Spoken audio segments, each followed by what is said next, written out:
ठीक है। हाँ वो अटक गया था बीच में, चालू हो गया।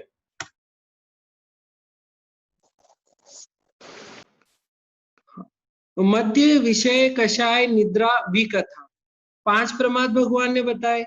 इन 5 प्रमादों के अंदर जो भी जीव रहेगा उसको भगवान ने क्या बोला? प्रमाद। अब साधु जी संयत गुण स्थान में साधु जी बन जाते, संयम ले लेते, उसके बाद क्या वो मध्य, विषय, कषाय, निद्रा, विकथा करते हैं जो उनको प्रमत्त संयत गुण स्थान में लिया? तो अपने को वो ही समझना आज कि साधु जी बन गए, लेकिन साधु बनने के बाद में पहला 5 प्रमाद में से पहला ही प्रमाद है मद्य, कि साधु जी क्या दारू पीते? मद्य का अर्थ यहाँ पर शराबी लेना, दूसरा कुछ नहीं लेना। तो क्या साधु जी शराब पीते? भगवान क्या फरमाते? साधु जी शराब नहीं पीते, लेकिन किसी कारणवश, बीमारी आदि के कारण या दवाई आदि के कारण उनको शराब लेनी पड़े। जैसे बोलते थे ना पहले छोटे बच्चे को, या आज भी बोलते हैं गांव वगैरह में कि किसी को खांसी वगैरह हो जावे किसी कारण से, तो थोड़ी बहुत वो दवाई रूप में, या आज भी जो आसव वगैरह लाते हैं ना दवाइयां, उनके अंदर कुछ अंशों में शराब का मतलब अंश रहता ही है, लेकिन वो दवाई रूप में रहता। इसलिए जिसके व्यसन के त्याग हो उनको उसमें दोष नहीं लगता, क्योंकि वो दवाई रूप में। तो कभी ऐसा होवे कि दवाई रूप में लिया और लेते लेते फिर क्या करने लगे?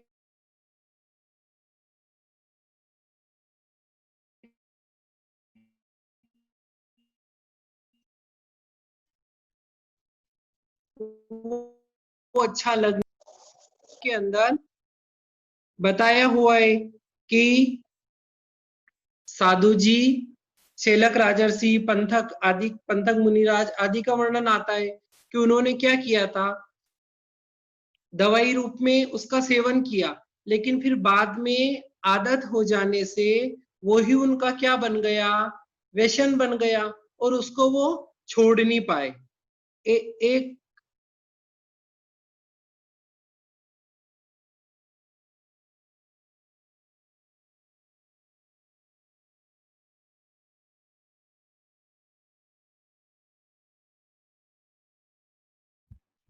मम्मी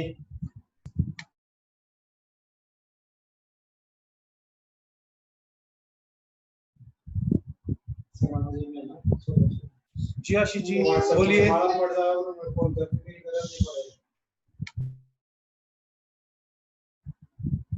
हेलो आशीष जी बोलिए।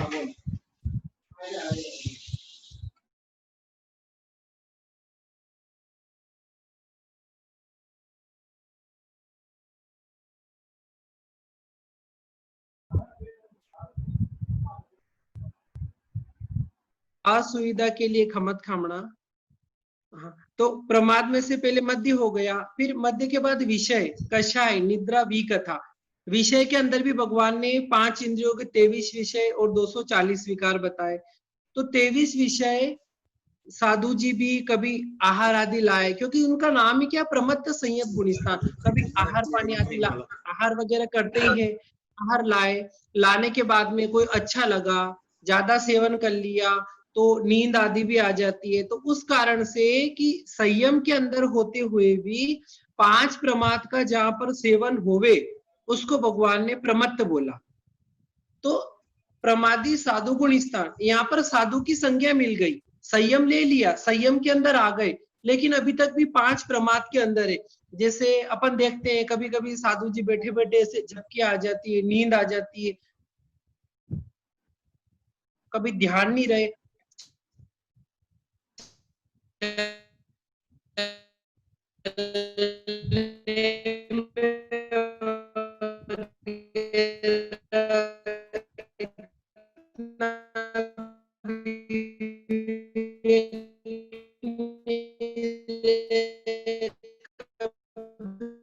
चल भैया, आपके वहां पे सचिन शायद भैया। कुछ, हाँ आपके वहां पे शायद कुछ नेटवर्क का इशू है। हाँ नहीं नहीं, नेटवर्क का नहीं, दूसरा कुछ कारण। मैं आपको एक नंबर नोट कीजिए ना आप, बोलिए। 8767 एक सेकंड ना, हाँ बोलिए। 8767 87809010 ओके, इनसे आप थोड़ा संपर्क करें। बात कर लेता हूँ। हाँ, हाँ हाँ, आज सबको बार बार मेरी वजह से मैं ये शायद इसकी वजह से बंद हो रहा है। हाँ ठीक है, ठीक, कोई बात नहीं। हाँ तो यहाँ पर कि संयम के अंदर तो आ गए, लेकिन संयम के अंदर आने के बाद भी जो इस प्रकार के प्रमाद आ जाते हैं, क्योंकि देखो बहुत बार अपन ऐसे बोल देते हैं, अरे वो तो महाराज है उन्होंने ऐसा कर लिया, अरे वो महाराज है उन्होंने ऐसा कर लिया।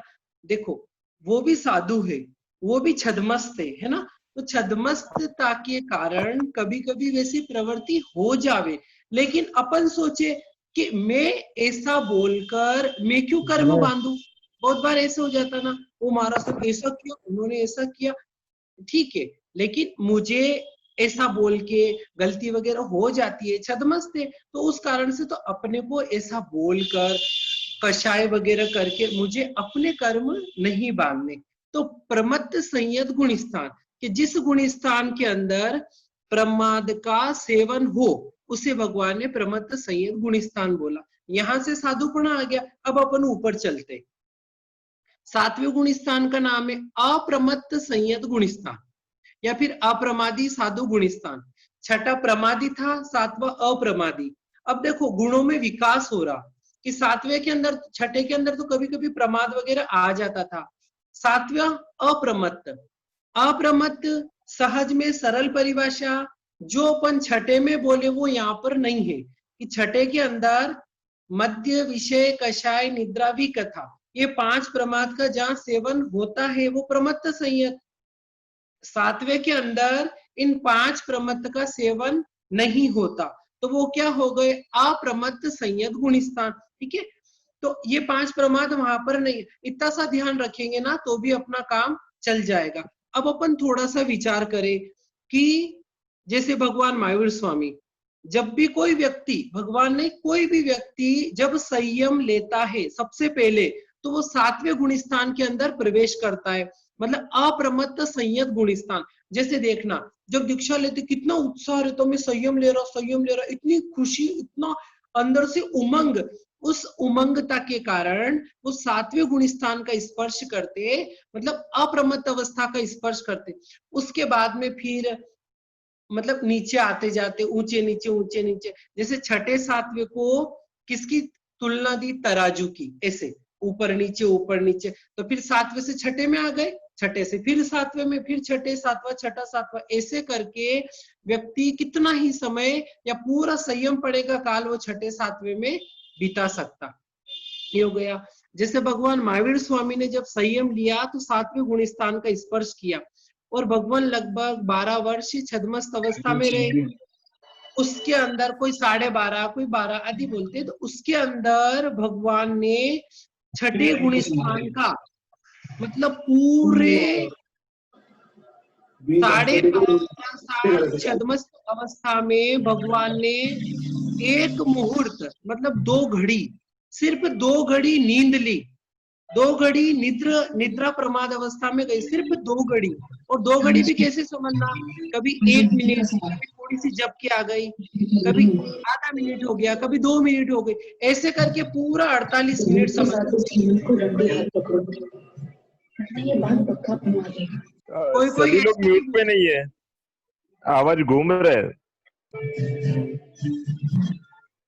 कोई ऐसा भी बोलते हैं कि वह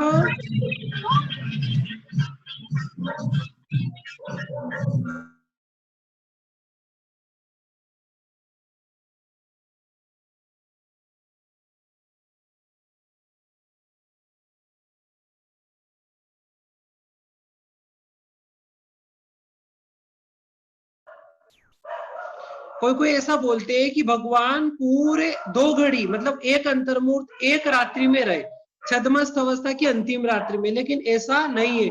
भगवान तो अप्रमत्त का सेवन करते ही नहीं थे। जैसे भगवान का वर्णन आया ना कि भगवान को नींद आती थी तो ठंडी में, ये मतलब ठंडी लगती तो और ठंडी में चले जाते, गर्मी लगती तो और गर्मी में चले जाते, जिससे भगवान को नींद वगैरह सहज में आती ही नहीं थी।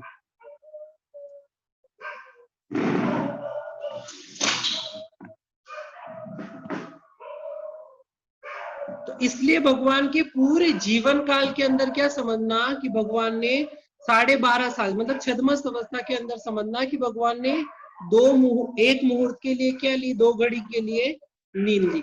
अब अपन आगे चलते, ये तो हो गया अपना अप्रमत्त अवस्था। तो प्रमत्त अप्रमत्त झूले के समान आते जाते रहते। अब 8वां गुणस्थान, प्रमादी साधु गुणस्थान, अप्रमादी साधु गुणस्थान, निवृत्ति बादर गुणस्थान। इसके अंदर 2 चीजें, निवृत्ति और बादर। बादर निवृत्ति मतलब यहां निवृत्ति का अर्थ लेना अपने को भिन्नता। कुछ कठिन नहीं है, एकदम सरल है, बहुत अच्छे से अपने को समझ में आएगा। तो निवृत्ति मतलब भिन्नता। कैसे भिन्नता कि 8वें गुणस्थान से जीव 2 श्रेणी चढ़ता, एक सपक श्रेणी चढ़ता और एक उपशम श्रेणी चढ़ता। जो मोक्ष जाएगा उसी भाव में वो शपक श्रेणी चढ़ते, और जो मोक्ष नहीं जाके 11वें गुणस्थान तक जाते हैं वो उपशम श्रेणी चढ़ते। जैसे हमें कहीं पर जाना हो, उसके 2 रास्ते हो, है ना। एक तो ऐसा हो कि आधे में अपने को जाके वापिस आना पड़े, अपन अपनी मंजिल तक नहीं पहुंच सकते, और दूसरा मंजिल तक पहुंच सकते। तो वैसे यहाँ पर के एक समझने के लिए कि 2 रास्ते ले लो, एक उपशम वाला एक शपक वाला। तो जो शपक वाले रास्ते पे जाएगा उसको उसकी मंजिल उसी भाव में मिल जाएगी, और जो उपशम वाले को जाएगा उसको उस भाव में उसकी मंजिल नहीं मिलेगी, उसको वापिस फिर पीछे आना पड़ेगा। तो यहाँ पर 8वें गुणस्थान के अंदर जितने भी जीव आए, निवृत्ति, वापिस निवृत्ति मतलब भिन्नता। 8वें गुणस्थान के अंदर मान लो 10 जीव है, पहले समय के अंदर भी 10 जीव है, दूसरे समय में भी 10 जीव है, तीसरे समय में भी 10 जीव है। ऐसे चलते हैं ना अलग अलग, तो इधर भी 10-10, इधर भी 10-10। तो यहाँ पर क्या होगा कि पहले समय में जो 10 जीव है उन सबकी विचारों में भिन्नता, दूसरे समय में जो 10 जीव है उनके भी विचारों में भिन्नता, क्योंकि नाम ही इस गुणस्थान की निवृत्ति बादर गुणस्थान। पहले समय, दूसरे समय, तीसरे समय आदि में जितने जीव है सबके विचारों में भिन्नता रहेगी, इसलिए इस गुणस्थान का नाम निवृत्ति बादर गुणस्थान है। जैसे 8वें गुणस्थान में जो उपशम श्रेणी वाले हैं, उपशम श्रेणी के और एक शपक श्रेणी वाले, तो उपशम श्रेणी वाले जितने जीव है उनके विचारों में भी भिन्नता, और शपक वाले में जितने जीव है उनके विचारों में भी भिन्नता। ये सहज में अपना 8वां गुणस्थान, कुछ ज्यादा अंदर जाना नहीं, सहज में अपने को भी इतना ही सीखना है कि 8वें गुणस्थान के अंदर विचारों में भिन्नता रहती है। अब ये हम सोचे कि मुझे कैसे पता चलेगा, तो अपने को पता नहीं चलता। केवल ज्ञानी भगवान वगैरह देख सकते हैं कि किसके विचार किस प्रकार के चल रहे, हमें सिर्फ हमारे विचार अपने को पता चल सकता है, बाकी नहीं। एक बार एक मतलब बहुत अच्छी लाइन आई थी कि अपने विचारों पर विचार करो, मतलब हमें ही हमारे विचारों पर विचार करना, हम किसी दूसरे आदि के विचारों पर विचार नहीं कर सकते। तो यहाँ पर वही है। तो 8वें गुणस्थान के अंदर क्या आएंगे कि जितने जीव है उनके विचारों में भिन्नता आएगी। अब 9वां गुणस्थान, अनिवृत्ति बादर गुणस्थान। इस गुणस्थान के अंदर जितने भी जीव है, जैसे एक समय में 10 है, दूसरे समय में 10 है, तीसरे में 10 है, तो एक समय में जो 10 जीव है उनके विचारों में भिन्नता नहीं रहेगी। 8वें गुणस्थान में क्या था, पहले समय में जो 10 जीव है उनके विचारों में भिन्नता। 9वें गुणस्थान में पहले समय में जो 10 जीव है उनके विचारों में भिन्नता नहीं, इसलिए इसका नाम क्या हो गया, अनिवृत्ति। 8वें में निवृत्ति, इसमें अनिवृत्ति, 8वें में भिन्नता, इसमें अभिन्नता। ये इतना सा अंतर है कि 8वें गुणस्थान में जितने भी जीव पहले समय, दूसरे समय आदि है, उसके अंदर क्या रहेगा, भिन्नता भिन्नता। और 9वें गुणस्थान के अंदर पहले, दूसरे, तीसरे में आदि में जो जो जीव है उनके विचारों में भिन्नता नहीं रहेगी। पर एक चीज और ध्यान में रखना कि 9वें गुणस्थान में पहले समय में मान लो 10 जीव है, दूसरे समय में भी 10 जीव है, तो पहले और दूसरे समय में जो जीव है उनके विचारों में भिन्नता रहेगी, पर पहले समय में जो 10 जीव है उनके विचारों में भिन्नता नहीं रहेगी। 8वें के अंदर तो पहले समय में भी जो जीव है उनमें भी विचारों में भिन्नता रहेगी। बस इतना सा ध्यान देना, ये मत सोचना कि भिन्नता अभिन्नता, ऐसा कुछ नहीं। अभी समझने के लिए, ये तो भगवान की वाणी है। आज भी अपन कोई चीज बनाते झट से तो समझ में नहीं आती है, गुलाब जामुन कोई किसी को ऐसे ही बिठा दो, लो बना लो, क्या बनाएगा, पूरा बिखर जाएंगे, लेकिन वो कोशिश करता है, हार नहीं मानता है। उसी प्रकार अपने को लगे भी सही कि क्या है, भिन्नता भिन्नता भिन्नता, ये भगवान की विचार शैली, भगवान की कहने की शैली और अपने समझने की शैली। अपन समझेंगे, अच्छे से समझ में आएगा। अब अपन 10वें गुण स्थान में चलते हैं। इससे पहले कि अगर ये अपनी मतलब क्लास जो चल रही है वो चलती रहेगी, पर अगर 40 मिनट के बाद में, आज थोड़ी अलग ये है, 40 मिनट के बाद अगर कट हो जावे तो आप वापिस से वही लिंक पे जुड़ जाना। वैसे शायद नहीं होगी, पर हो जावे तो वापिस इसी लिंक पे जुड़ जाना। अब 10वां गुण स्थान, सूक्ष्म संप्राय गुण स्थान। कितना अच्छा नाम रखा, सूक्ष्म, संप्राय और गुण स्थान। गुण स्थान तो अपने वही हो गया। संप्राय का अर्थ होता है कषाय, संप्राय मतलब कषाय, सूक्ष्म मतलब बहुत सूक्ष्म। अब सूक्ष्म ऐसी कौन सी कषाय है जो बहुत सूक्ष्म है? भगवान ने 4 प्रकार की कषाय बताई, अनंतानुबंधी, अप्रत्याख्यानी, प्रत्याख्यानावरण और संज्वलन। ये 4 प्रकार की कषाय। इन 4 कषायों में से अनंतानुबंधी गई, अप्रत्याख्यानी गई, प्रत्याख्यानावरण गई, ये 3 कषाय तो चली गई, ये 10वें तक नहीं आती। और फिर 10वें में संज्वलन, क्रोध, मान, माया, ये 3 भी चले गए। अब बचा क्या? संज्वलन का लोभ, जिसको भगवान ने क्या उपमा दी, कैसी उपमा दी? हल्दी का रंग। जैसे कपड़ों पे हल्दी चढ़ जाती है ना, तो अपन उसको झटक देते और पानी में निकाल के धूप में डाल दी तो वो क्या हो जाएगा, हल्दी का रंग उड़ जाता। उसी प्रकार यहाँ पर भी कि 10वें गुण स्थान के अंदर जब साधु भगवंत पहुंच जाते हैं तो बाकी की कषाय तो उनकी मोहनी कर्म के भेद चले ही जाते, बस ये एक सूक्ष्म लोभ बचता। और ये लोभ भी कैसा कि जैसे कभी किसी ने ब्यावर की तिलपट्टी खाई, एक अपने घर में तिलपट्टी बनाते, उसमें जाड़ी जाड़ी रहती, मोटी मोटी, 3-3 4-4 दाने की रहती, पर ब्यावर की तिलपट्टी देखना, एक एक चीज अलग अलग रहेगा, एक एक दाना अलग अलग रहेगा। क्यों रहा? वो उनके बनाने का तरीका।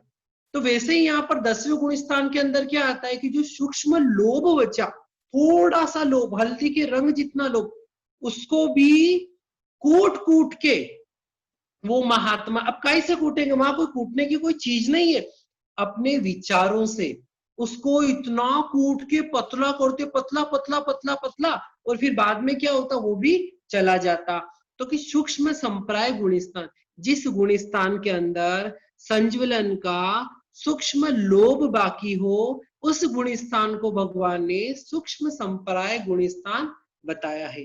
देखो कितनी अच्छी परिभाषा थी ना, सूक्ष्म संप्राय, जिसके अंदर सूक्ष्म थोड़ा सा लोभ हो, वो सूक्ष्म संप्राय। अब अपन आगे चलते हैं।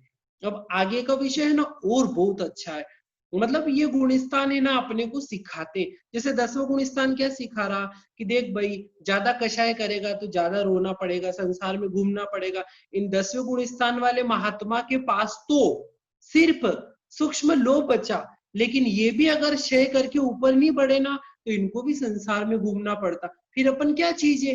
तो इसीलिए थोड़ा सा ऊपर जाते हैं तो 11वां गुणस्थान आता है। 11वें गुणस्थान का नाम देखो बहुत अच्छा है, अपने को बहुत अच्छे से समझ में आएगा, उपशांत मोहिनी गुणस्थान।